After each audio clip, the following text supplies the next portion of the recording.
I would like to thank you for spending a little time with me and watching my video today.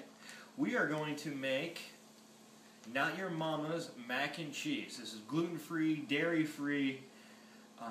The cheese sauce that we're actually making today for this is Not Your Mama's cheese sauce.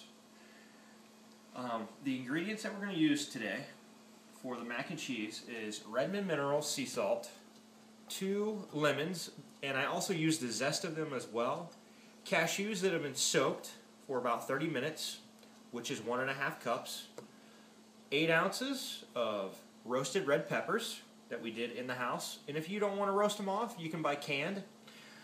We also used 3.5 tablespoons of brewers nutritional yeast, 1 box, which is 8 ounces of quinoa pasta.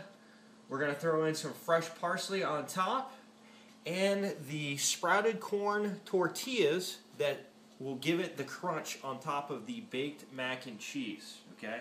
Now, depending on how rough of a day it is, you might want to throw in some Guinness. If you don't have any Guinness laying around, throw in a bottle of wine. Now, if it was a really rough day and you really want to relax, I got a tip for you. Throw in 6 of them, so just say. So, the first step in this process, we're going to steam off our cauliflower, which is 21 ounces, 4 large shallots. Throw those in there, steam those suckers off too, and that's really going to be the big base of our cheese sauce.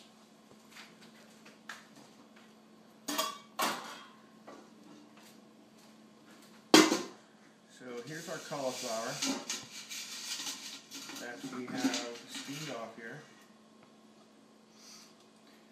which the 1 pound 5 ounces actually comes out to be about 1.5 medium-sized heads of cauliflower.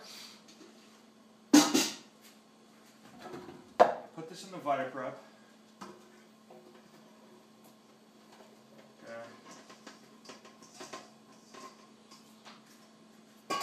There's quite a bit of mixing in the blender with this. We're going to add our lemon juice. And we added in, like I said, 2 lemons.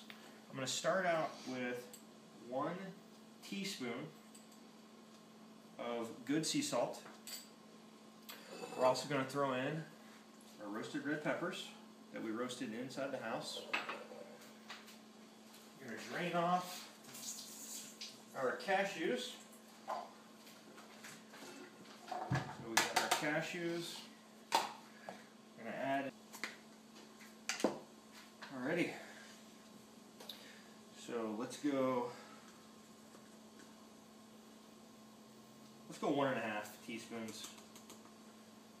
You can always add more. Put the lid back on there. So that's there. Got that. Got that.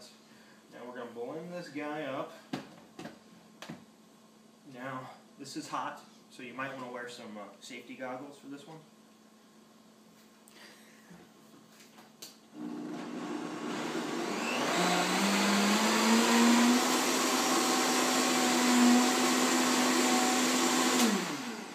We're going to add the accelerator.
Now the key to this is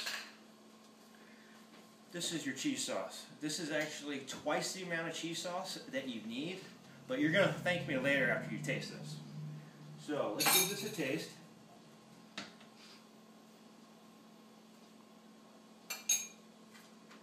It's a little spicy. It's got a good zing to it from that lemon juice. Now, if you've never used this brewers nutritional yeast, it has this nutty, cheesy flavor. And this is kosher, gluten-free, no GMOs.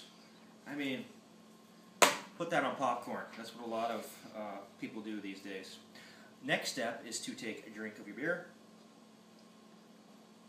This is usually mandatory. So, we have our box of pasta cooked off. We have our container that we're going to put this in.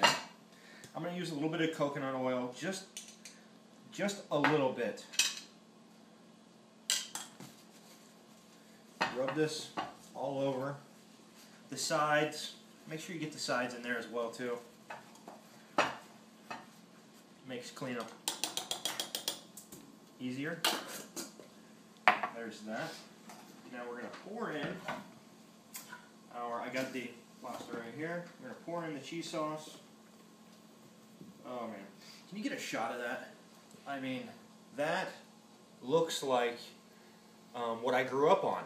The old Velveeta cheese. The old trailer park cheese. I kind of still love this stuff too, actually. But I would never admit to that to anyone. So, we got a good amount of cheese sauce in here. This is the money.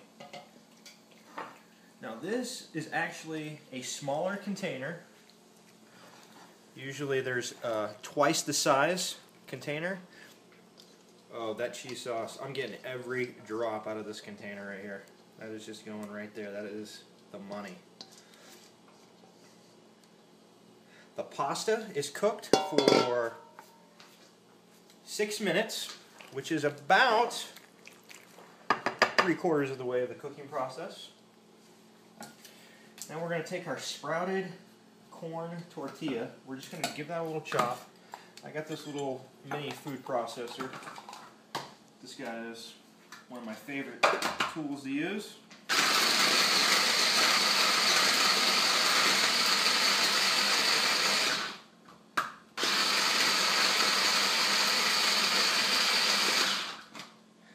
I actually have his big brother in the cupboard. This is the smaller version.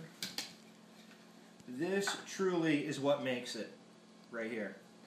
This sprouted grain tortilla, these are gluten-free. These things are the money right here. For this really takes this recipe over the top.